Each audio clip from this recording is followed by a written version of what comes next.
नमस्कार मित्रांनो, आज आपण मनोरंजक बोधकथा ऐकणार आहोत. बोधकथेचं नाव आहे चोरांची बुद्धी. विजयनगरात एक रामानंद नावाचा ब्राह्मण राहत असे. वृत्तीने धार्मिक असल्याने त्याला एकदा यज्ञ करावा असे वाटले.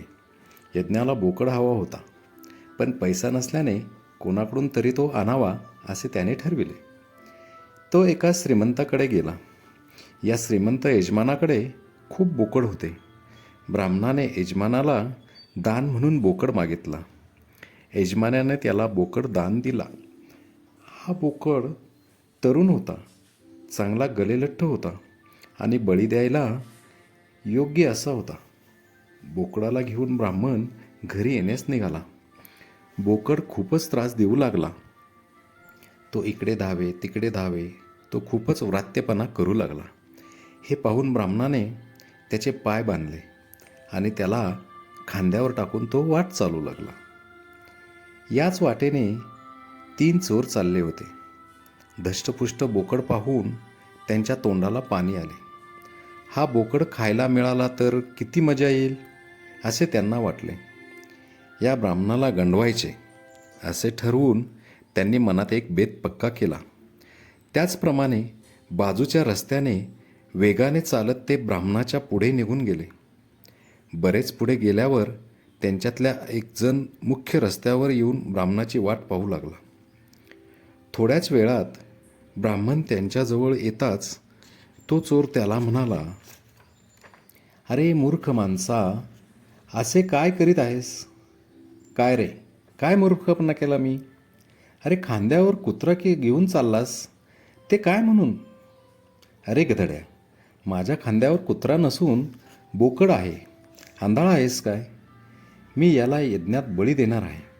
क्षमा करा स्वामी, चुकलो मी." असे म्हणत तो चोर निघून गेला आणि ब्राह्मण तशीच पुढे वाट चालू लागला. थोडे पुढे जाताच त्याला दुसरा एक चोर भेटला व म्हणाला, "राम राम, काय हे भटजी महाराज? काय रे, असे का म्हणतोस?" "अहो महाराज, लाडके असले म्हणून काय झाले? हे डुकराचे पिल्लू मेले म्हणून काय त्याचे प्रेत खांद्यावर घेऊन कुणी जाते काय? तूही मूर्ख आणि आंधळा दिसतोस. अरे हे काय डुकराचे प्रेत आहे? हा आहे बोकड. मी त्याला यज्ञात बळी देणार आहे. महाराज चूक झाली, गरिबाला क्षमा करा." असे म्हणत तोही चोर जाताच ब्राह्मण तसाच पुढे चालू लागला. आणखी थोडे पुढे जाताच तिसरा चोर त्याला आडवा येत म्हणाला, "भटजी बुवा, काय हा घाणेरडापणा? गाढवाला कोणी खांद्यावर घेऊन जातं काय? टाका खाली ते." असे तिसरा चोर म्हणताच आता मात्र ब्राह्मणाला भीती वाटू लागली. खरे तर त्याने बोकडाला खांद्यावर घेतले होते, पण वाटेत त्याला जे भेटेल ते दुसरेच काहीतरी दिसले होते. कोणाला ते गाढव वाटले, कोणाला ते डुकरासारखे दिसले, तर कोणी त्याला कुत्रे म्हटले. ब्राह्मण मनात म्हणाला, आपण फसलो वाटते. आपण खांद्यावर भूतालाच घेतले आहे. ते क्षणाक्षणाला रूप पालटते आहे. असा विचार एकदा ब्राह्मणाच्या मनात पक्का होताच तो भीतीने पांढरा फटक पडला.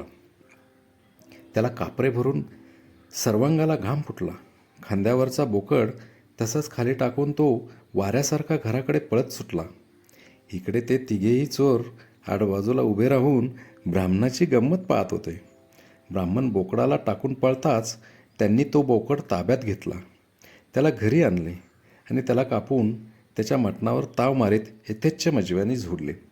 तात्पर्य काय? ब्राह्मणाला यज्ञासाठी बोकडाची गरज होती. बरेच कष्ट सोसून इथपर्यंत त्याला खांद्यावर आणला होता, तेव्हा तो मध्येच बोकडाला सोडून देईल हे शक्य नव्हते.